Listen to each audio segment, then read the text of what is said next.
Welcome to this week's security brief for the second week of April 2024. The popular open-source text and source code editor, Notepad++, has found itself entangled in a web of deception. A copycat website, masquerading as the official Notepad++ site, has raised serious concerns among users and developers alike. Notepad++ is a beloved tool used by programmers, writers, and enthusiasts worldwide. Its clean interface, powerful features, and active community have made it a go-to choice for many. However, a parasite website threatens to tarnish its reputation. The rogue site, known as Notepad+, cunningly mimics the real Notepad++ website. When unsuspecting users search for "download Notepad++", this parasite site often appears at the top of search results. Some users have even mistaken it for the official platform. Despite claiming to be an unofficial fan website created for general information, educational purposes only, Notepad+ harbors a darker motive. Its pages are littered with malicious advertisements designed to deceive users into clicking on them. These clicks generate profits for the site owners, but that's not all. The true danger lies in its attempt to divert traffic away from the legitimate Notepad++ website, notepad-plus-plus.org. By doing so, it compromises user safety and undermines the integrity of our community. Experts worry that Notepad++ could escalate its tactics. Imagine a scenario where it starts pushing out malicious software releases or spam, either intentionally or due to a hijack. Such actions could harm users, compromise their systems, and erode trust in the genuine Notepad++ project. Notepad++ encourages everyone to report Notepad+ as a harmful site. Next story.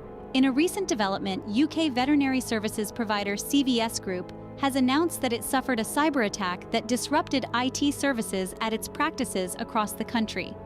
CVS Group operates 500 veterinary practices throughout the UK, Australia, the Netherlands, and the Republic of Ireland, including 9 specialist referral hospitals, 39 dedicated out-of-hours sites, 3 laboratories, and 7 pet crematoria.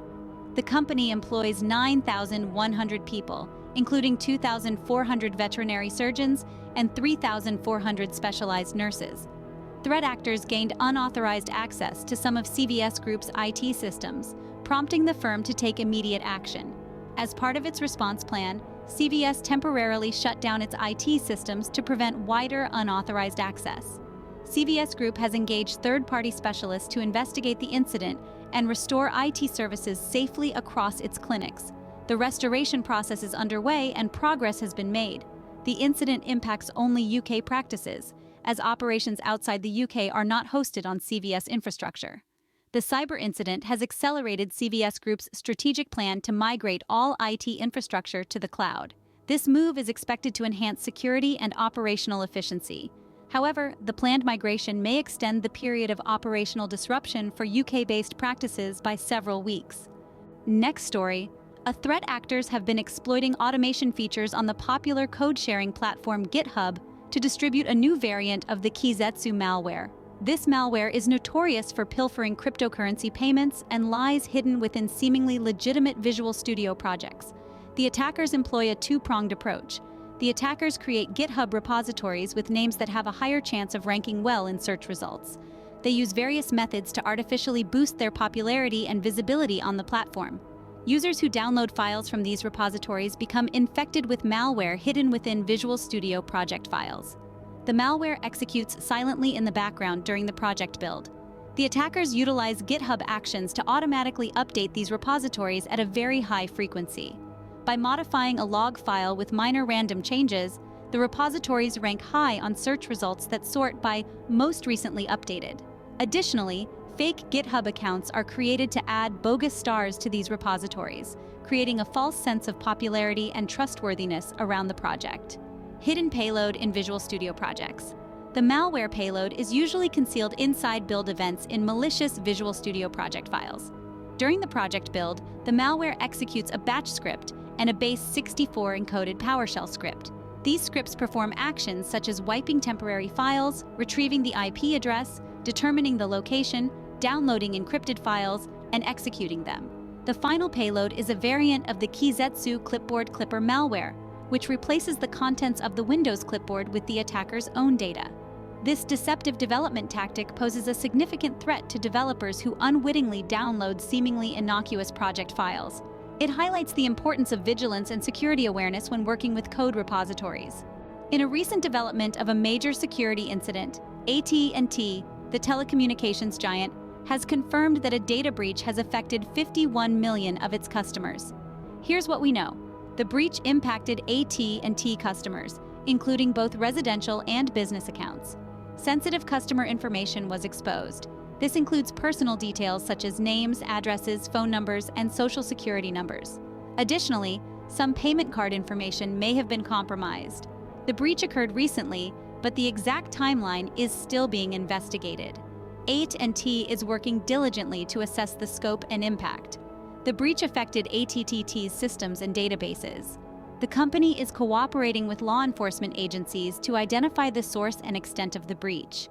The motive behind the breach remains unclear. Cybersecurity experts are analyzing the incident to determine if it was a targeted attack or part of a larger campaign. AT&T is urging all affected customers to take immediate action by changing their account passwords, monitoring their financial statements, and being vigilant for any signs of identity theft. The company is also enhancing its security measures to prevent similar incidents in the future. Stay tuned for further updates as the investigation unfolds. In other news, it has been discovered that a malicious PowerShell script is pushing malware that looks like AI written.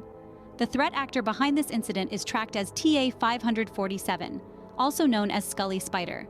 TA-547 has been active since at least 2017, distributing various malware for both Windows and Android systems. The incident involves a malicious PowerShell script that was likely created with the assistance of an artificial intelligence system, such as OpenAI's ChatGPT, Google's Gemini, or Microsoft's Copilot. The attack occurred in March when TA-547 used the script in an email campaign targeting dozens of organizations in Germany. The campaign aimed to deliver the Rhadamanthys information stealer. The targeted organizations are located in Germany.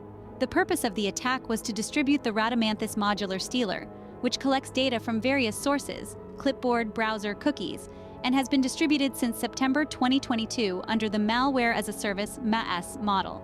The attack involved phishing emails impersonating the Metro Cash and Carry German brand. These emails contained a zip archive with a password, MAR26. When executed, a malicious shortcut file triggered PowerShell to run a remote script. This script decoded the Rhadamanthys malware stored in a variable and loaded it directly into memory. Notably, the PowerShell script exhibited characteristics typical of code generated by AI solutions. In a recent development, Apple, the tech giant known for its sleek devices and robust security measures, has issued a grave warning to iPhone users in 92 nations. According to the company, these individuals may have fallen victim to a sophisticated mercenary spyware attack aimed at remotely compromising their beloved iPhones. The threat notifications were dispatched to affected users at precisely 12 p.m. Pacific Time on Wednesday 10th. Apple's message was clear. You are being targeted by a mercenary spyware attack that is trying to remotely compromise the iPhone associated with your Apple ID. The attackers' identities remain shrouded in mystery, and the countries where users received these alerts have not been disclosed. Apple emphasizes the gravity of the situation. Although it's never possible to achieve absolute certainty when detecting such attacks, we have high confidence in this warning. Please take it seriously. This isn't the first time Apple has sounded the alarm. Since 2021, they've notified users in over 150 countries about various threats. Notably, last year, a similar warning reached journalists and politicians in India. Israeli spyware maker NSO Group's Pegasus was found on their iPhones. The timing of these alerts is crucial, especially as many nations gear up for elections. State-sponsored efforts to influence electoral outcomes have been on the rise. Apple describes these attackers as state-sponsored, but they've now replaced that term with mercenary spyware attacks. The spyware in question, such as Pegasus, is exceptionally rare and vastly more sophisticated than regular cybercriminal activity. Apple relies on internal threat intelligence and investigations to detect such attacks. While absolute certainty is elusive, their threat notifications carry high confidence. Next story. Almost 6 years ago, a flaw was discovered in the Light TPD web server, specifically in the baseboard management controllers, BMCs. These BMCs are microcontrollers found on motherboards designed for servers, data centers, and cloud environments. Their purpose is remote management, monitoring, and firmware control. The vulnerability allowed threat actors to perform a heap out of bounds, OOB, RAID attack, potentially exfiltrating process memory addresses. This flaw could have been exploited to bypass protection mechanisms. The LightTPD security team patched the flaw in August 2018, version January 4th, 51, but no CVE was assigned at the time. Unfortunately, the lack of communication led to this flaw being overlooked by device vendors, including Intel and Lenovo. Thousands of devices, including servers, remained vulnerable due to the unpatched BMCs. Security researchers from Binarly recently stumbled upon this vulnerability during a BMC scan. Multiple products, including some from Intel and Lenovo, are affected. Binarly estimates that nearly 2,000 plus devices are impacted in the field. Further news, the Cybersecurity and Infrastructure Security Agency, CISA, has just unveiled its cutting-edge Malware Next-Gen analysis system. This system allows any organization to submit suspicious malware samples and other artifacts for thorough analysis. Whether you're a government agency, a private company, or an individual researcher, this platform is at your service. Malware Next-Gen is designed to scrutinize malware samples for any signs of suspicious activity. It was initially created to enable federal, state, local, tribal, and territorial government agencies to submit suspicious files and receive automated malware analysis through static and dynamic tools. By making this system publicly available, CISA aims to enhance its support for partners in the cybersecurity realm. The system operates on a scalable platform, capable of handling the ever-increasing workload of analyzing network threats. It provides multi-level containment capabilities, automatically analyzing potentially malicious files or uniform resource locators, URLs. CISA's Executive Assistant Director for Cybersecurity, Eric Goldstein, emphasizes the significance of this leap forward. Effective and efficient malware analysis helps security professionals detect and prevent malicious software from enabling adversary access to persistence within an organization. The automated system empowers CISA's threat hunting analysts to correlate data, enrich insights, and share threat intelligence with partners. Rapid response to evolving cyber threats is crucial for safeguarding critical systems and infrastructure.